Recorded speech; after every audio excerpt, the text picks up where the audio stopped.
لله رب العالمين والصلاة والسلام على أشرف الأنبياء حبيبه المختار. آج کے اس پروگرام میں حاضر تمام مہمانان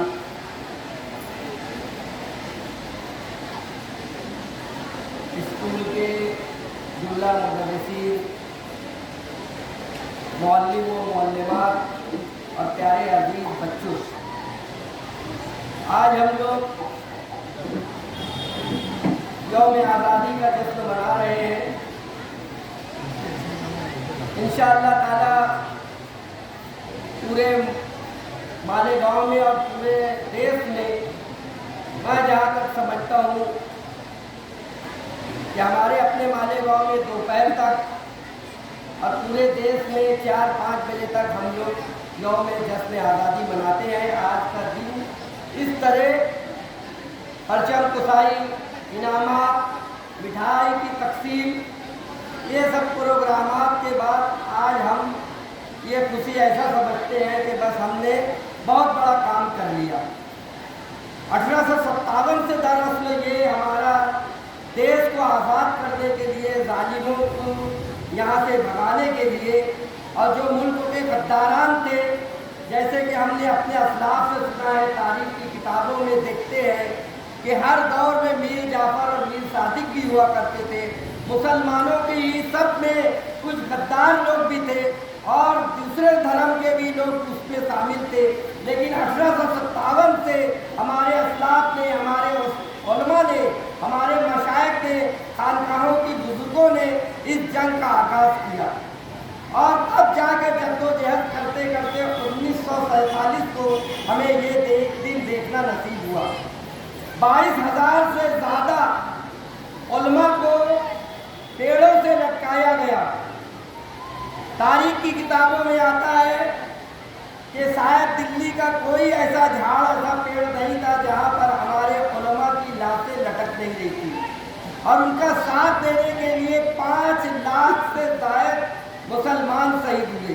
دیگر دھرم اور سماج کے لوگ بھی دیش کی قربانی کے لیے، دیش کی آزادی کے لیے قربانی دیے ہیں. لیکن آج ہم لوگ کس حالات سے گزر رہے ہیں، ایسا لگتا ہے کہ ہم پھر غلامی کی طرف بڑھ رہے ہیں. اس کے لیے ہم بوڑھے جو ہیں وہ زندگی کے آخری پڑاؤ پر ہیں.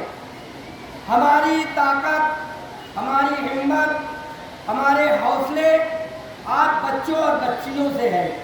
اس لیے آپ لوگوں کے لیے ضروری ہے کہ آپ کے ماں باپ جو آپ سے امید رکھتے ہیں، آپ کے استاد جو آپ سے امید رکھتے ہیں، آپ اس میں کامیاب ہو جانا چاہیے.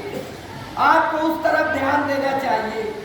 آپ کے والدین آپ کے سرپرست اسکول بھیجتے ہیں، وہ بھی اللہ کے بندے تھے جو دیش کو آزاد کرنے کے لیے اپنی جانیں قربان کی ہے. وہ بھی ایک ہی شخص تھے، ایک شخص چلے پھر ان کے ساتھ کارواں بڑھتا گیا.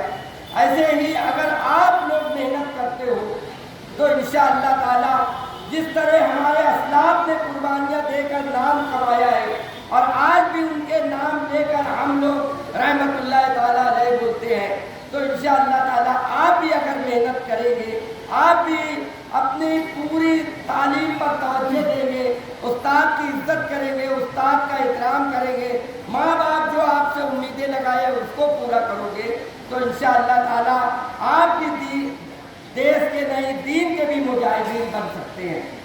میری گزارش ہے آپ لوگوں سے کہ سب سے بڑی دولت جو ہے وہ حیا ہے. ہماری بچیوں کے لیے پردہ ہے، ہمارے بچوں کے لیے عزت ہے، ہمارے اپنے خاندان کے لیے عزت ہے. دنیا میں دولت تو بہت لوگوں کے پاس آتی ہے، لیکن عزت کچھ لوگوں کو ملتی ہے.